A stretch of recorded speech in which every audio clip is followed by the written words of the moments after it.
Hi நண்பர்களே, வணக்கம். எல்லோரும் எப்படி இருக்கீங்க? இன்றைக்கி ஒரு மினி விளாக் தான்.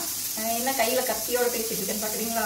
ஒன்றும் இல்லை, கத்திரிக்காய், முருங்கைக்காய், உருளைக்கிழங்கு போட்டு பொரியல் பண்ண போகிறேன். அதுக்கு கட் பண்ணுறத கத்தியோடு பேசிகிட்டு இருக்கேன். கத்தி பேசிகிட்டு இருக்கேன். தாங்க முடியலையா? இன்றைக்கி லஞ்சுக்கு நாங்கள் கொள்ளுப்பருப்பு போட்டிருக்கேன். கொள்ளுப்பருப்பு வெந்துருச்சு. அடுத்தது கத்திரிக்காய், உருளைக்கிழங்கு, முருங்கைக்காய் பொரியல். முருங்கைக்காய் பார்த்திங்கன்னா நான் நேரத்துலேயே பொரிக்காம விட்டுட்டேன். சரி, இப்போ போனால் வெயில காலு கீழே வைக்க முடியல, செருப்பு வேற போடாமல் போயிட்டேன். இப்போ அதை பாருங்கள், முருங்கைக்காய் எப்படி போய் பொரிச்சிட்டு வரேன்னு. சூடு தாங்கல. இங்கே பாருங்கள், இப்போ இந்த முருங்கைக்காவை பொரிச்சிட்டு வரக்குள்ளே தான் எனக்கு இருக்குது. வெயில் பாருங்கள், அப்படியே பல்ல இழிச்சிட்ருக்கு. எவ்வளோ வெயில். இப்போ 2 முருங்கைக்காய் பறிச்சிட்டேன். இனி இறங்குறது தான் எனக்கு டாஸ்க்கு. போகும்போதும் கூட தெரியல, இறங்கி வரும்போது கால் அப்படியே தீயில வச்ச மாதிரி ஆயிடுச்சு. ஒரு 5 நிமிஷத்துக்கு பார்த்திங்கன்னா காலில் அந்த எரிச்சல் இருந்தது. என்னமோ இந்த அக்னி குண்டை இறங்கின மாதிரி இருந்தது. இதுக்கும் ஒரு 4 படிக்கட்டு தாங்க இறங்கியிருப்பேன். ஸ்கூலெல்லாம் லீவ் விட்டாச்சு. குழந்தைகள்லாம் ஒரே ஜேன்னு கத்தி விளையாடுவாங்கன்னு பார்த்தா ஒருத்தரையும் காணும். எல்லாம் பார்த்திங்கன்னா சாயந்தரமாக தான் ஒரே சத்தம் போட்டு விளையாண்டுருப்பாங்க. ஒருத்தர் வெளியே இல்லை. ஏன்னா அவ்வளோ வெயில். இப்போ குழந்தைகளுக்கெல்லாம் ஆனுவல் லீவு அப்படின்னு ஒரு மாதம் லீவு, 2 மாதம் லீவு அப்படின்னு சொல்லிட்டு ஒரே சந்தோஷத்தில் குதிச்சுருக்காங்க. அவங்க அதை சொல்லும் போது பார்த்திங்கன்னா டக்குன்னு எனக்கு என்னோட சின்ன வயசு ஞாபகம் போயிட்டு வரும். அப்போ நம்மளுக்கு எவ்வளோ சந்தோஷமாக இருக்கும். 1 மாதம் லீவு, 1 மாதம் 1.5 மாதம் லீவு அப்படின்னு ரொம்ப ஜாலியாக இருக்கும். ஊருக்கு, அத்தை வீட்டுக்கு, மாமா வீட்டுக்கெல்லாம் போயிட்டு வருவோம். எனக்கு டக்குன்னு அந்த ஞாபகம் எப்போவுமே பார்த்திங்கன்னா என் பசங்களுக்கு லீவுன்னு சொல்லும் போது சரி, மற்ற யாராவது குழந்தைகள் லீவுன்னு சொல்லும் போது எனக்கு டக்குன்னு அந்த ஞாபகம் போயிட்டு வரும். அப்போல்லாம் பார்த்திங்கன்னா எங்கள் ஊரெல்லாம் வரப்பட்டிக்காது. சரியான கிராமம், வெயில் தட்டி எடுக்கும். ஆனால் லீவ் விட்டால் அங்கே தான் போவோம். போயிட்டு ஒரு 20 நாள் அப்படி இருந்துட்டு வருவோம். ஆனால் அந்த வெயிலெல்லாம் தெரியவே தெரியாது அப்போ. ஆனால் இப்போ பார்த்திங்கன்னா அவ்வளோ வெயில் இருக்குது. அப்போவும் இதே வெயில் தானே இருந்துச்சு. ஆனால் அப்போல்லாம் ஒன்றுமே தெரியல, வெயிலே தெரியல.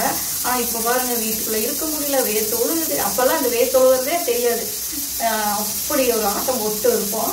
எனக்கு இவங்கெல்லாம் லீவுன்னு சொல்லும் போது பார்த்திங்கன்னா எனக்கு அந்த ஞாபகம் டக்கு டக்குன்னு போயிட்டு வரும். ஊருக்கு போனது, பஸ்ஸில் போனது, அதெல்லாம் ஞாபகத்துக்கு வருது. அந்த காலமெல்லாம் இனி திரும்பி வராது. அதெல்லாம் ரொம்ப ஒரு இனிமையான காலம். ஆசையாக இருக்குது. எல்லாம் 1 மாதம் லீவ் விடுவாங்க, ஊருக்குலாம் போகலாம் அப்படின்னு.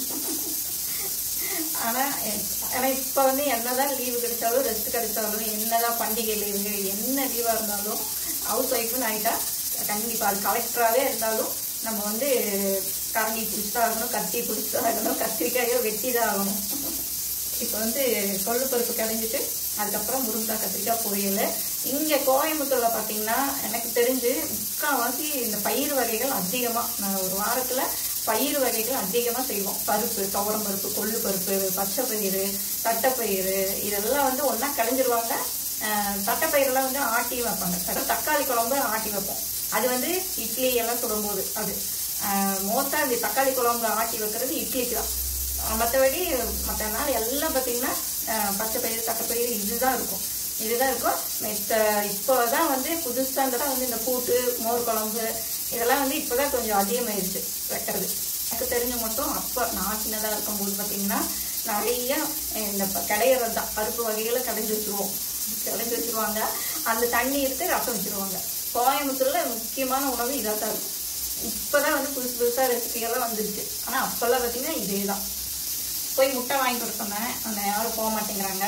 வீட்டில் 2 முருங்கைக்காய் இருந்தது, அதை பொரிச்சிட்டு கத்திரிக்காய் நேற்று வாங்கின கத்திரிக்காய் வாடிடுச்சு. இப்போ இந்த 2 கத்திரிக்காய் இருக்குது, ஒரு உருளைகள் பண்ணிடுவேன்.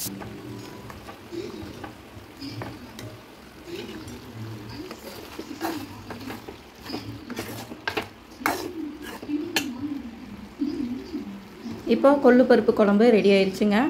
நான் மிக்சியில் போட்டு அடித்து வச்சுருக்கேன். அதுக்கப்புறம் இந்த பக்கம் பார்த்திங்கன்னா முருங்கைக்காய், கத்திரிக்காய், உருளைக்கிழங்கு இதெல்லாம் போட்டு ஒரு பொரியல்.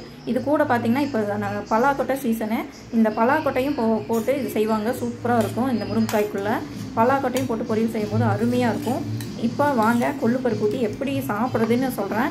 இந்த கொள்ளுப்பருப்பு, பச்சை பயிறு இந்த கடையிலெல்லாம் பார்த்திங்கன்னா நம்ம சாப்பாட்டில் ஊற்றி சாப்பிட்றது தனி மெத்தேடு இருக்குது. அதுக்கு பார்த்திங்கன்னா தட்டில் சாப்பாடு போட்டுட்டு நம்ம இந்த கடைஞ்ச கொள்ளுப்பருப்பை பார்த்திங்கன்னா அப்படியே சாப்பாட்டு மேலே ஊற்றிட்டு அது மேலே பார்த்திங்கன்னா தேங்காய் எண்ணெய் இல்லைன்னா நெய். எனக்கு தேங்காய் எண்ணெய் தான் ரொம்ப பிடிக்கும். ஆனால் இப்போ நெய் இருக்கனால நெய்யை ஊற்றிருக்கேன். இப்போ நெய்யை அது மேலே ஊற்றிட்டு அப்படியே நல்லா பிணைஞ்சி விட்டுட்டு அப்புறம் நான் பிணைஞ்சதுக்கப்புறம் பார்த்திங்கன்னா நம்ம கத்திரிக்காய் உருளைக்கிழங்கு போட்ட பொரியல் முருங்கைக்காய் பொரியலை வந்து பக்கத்தில் வச்சுட்டு அந்த முருங்கைக்காயை அப்படியே பிதிக்கி விட்டு அந்த முருங்கைக்காயில் இருக்க அந்த சதை கத்திரிக்காய் கொஞ்சமாக உருளைக்கிழங்கு இது கூட பலாக்கொட்டையும் இருந்ததுன்னா சூப்பராக இருக்கும்.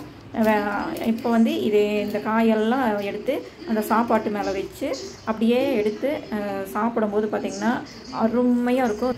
அந்த முருங்கைக்காயை வந்து நல்லா அப்படியே கையில் பிதுக்கி விட்டு அந்த முருங்கைக்காய் இருக்க சதை அதுக்கப்புறம் அந்த கத்திரிக்காய் உருளைக்கிழங்கு இதையெல்லாம் எடுத்து சாப்பாட்டுக்குள்ளே கொஞ்சமாக வச்சுட்டு அந்த எல்லாத்தையும் அப்படியே உருட்டி நம்ம அப்படியே எடுத்து சாப்பிடும்போது பார்த்திங்கன்னா இந்த கொள்ளுப்பருப்பு கடையில் யாருடா கண்டுபிடிச்சது, அதுவும் இது கூட இந்த தேங்காய் எண்ணெய் இல்லை நெய் ஊற்றி சாப்பிட்றதுக்கு யாரா சொல்லி கொடுத்தீங்க அப்படிங்கிற மாதிரி இருக்கும். அவ்வளோ டேஸ்ட்டாக இருக்குங்க. நீங்களும் ட்ரை பண்ணி பாருங்கள். அப்படியே இந்த ரெசிபி பிடிச்சிருந்தா மறக்காமல் கமெண்ட் பண்ணி சப்ஸ்கிரைப் பண்ணிடுங்க, லைக் போட்டுருங்க. பாய் நண்பர்கள்.